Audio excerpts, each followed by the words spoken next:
আমরা এখন আছি ভালোবাসার জগতে। এখানে আসলে ভালোবাসা পাওয়া যায়। এই যে জারিফের আম্মু সম্পর্কে কিছু বলবো নাকি? এখানে লাইভ শো চলতেছে। এটা হচ্ছে বিবাহিত ব্যাচেলার। আমাদের দিকে গাছে হাত দিবেন, ফুলও তুলবেন না।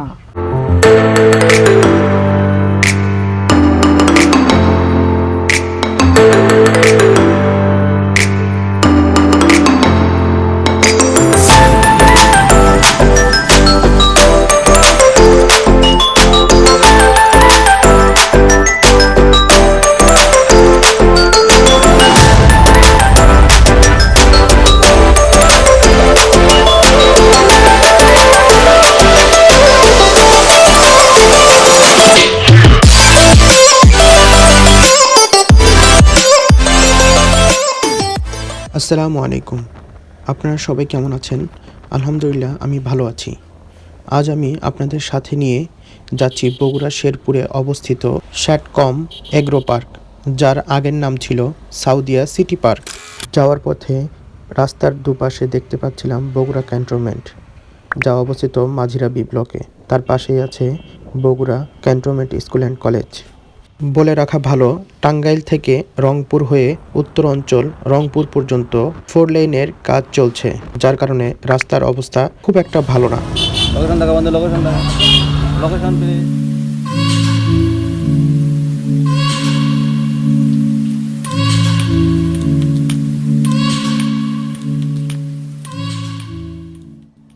আপনাদের সাথে কথা বলতে বলতে আমরা চলে আসলাম স্যাটকম এগ্রো পার্ক তথা সাউদিয়া সিটি পার্কে। চলেন আমরা ভিতরে ঢুকি।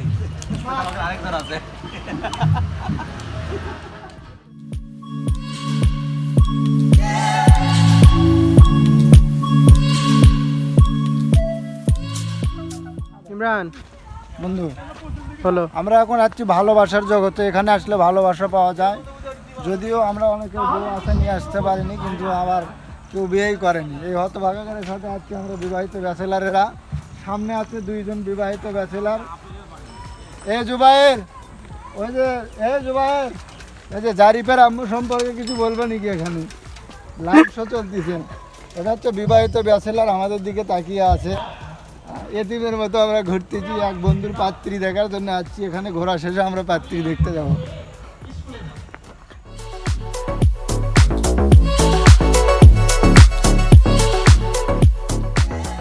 গাছে হাত দিবেন, ফুলও তুলবেন না।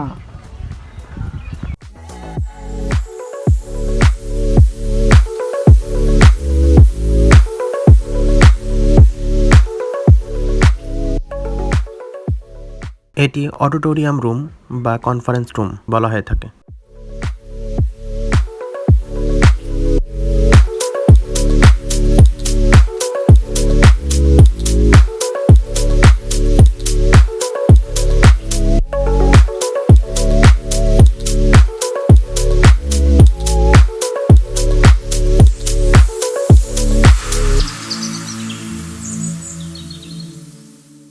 দর্শনার্থীদের জন্য নামাজের স্থান।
বিস্তারিত বর্ণনা করতে চাই। সাউদিয়া সিটি পার্ক, যা বর্তমান নাম শ্যাটকম এগ্রো পার্ক, বগুড়া জেলার শেরপুর উপজেলার বাগমারা স্থানটিতে অবস্থিত।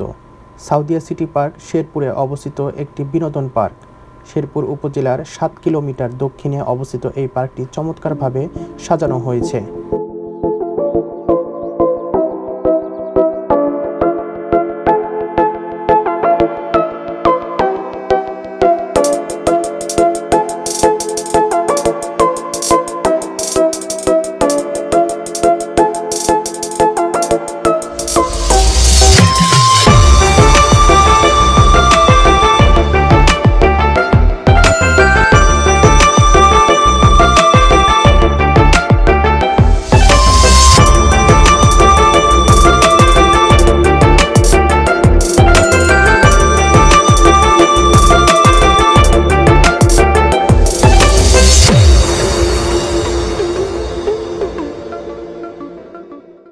এদেরকে দেখেন, এরা তাহলে এরকম করে ছবি তুলতে হয় সেটাই প্রমাণ করছে।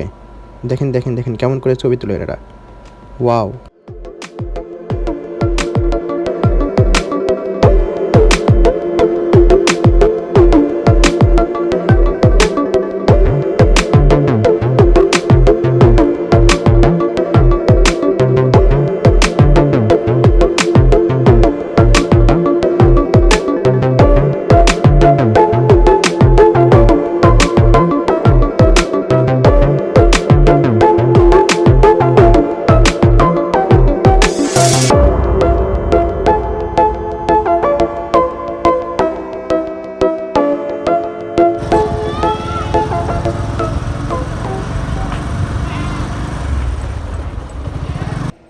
আজ এই পর্যন্ত। সবাই ভালো থাকবেন এবং সুস্থ থাকবেন, সাথে আমার জন্য দোয়া করবেন। আসসালামু আলাইকুম।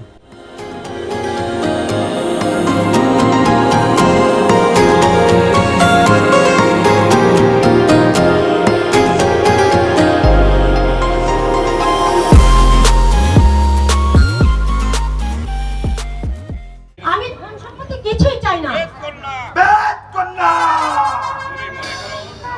তুমি মনে করেছো তোমার ওই আকাশ কুসুম কল্পনা আমাকে পূরণ করতে হবে? তুমি তার চেয়ে তুমি যদি চাও আমি শুধু এইরকম একটা রাজ্য কেন, তোমাকে আমি 10টা রাজ্য লিখে দিতে রাজি আছি। তবু তোমার ওই চাওয়া আমি কিছুতেই পূরণ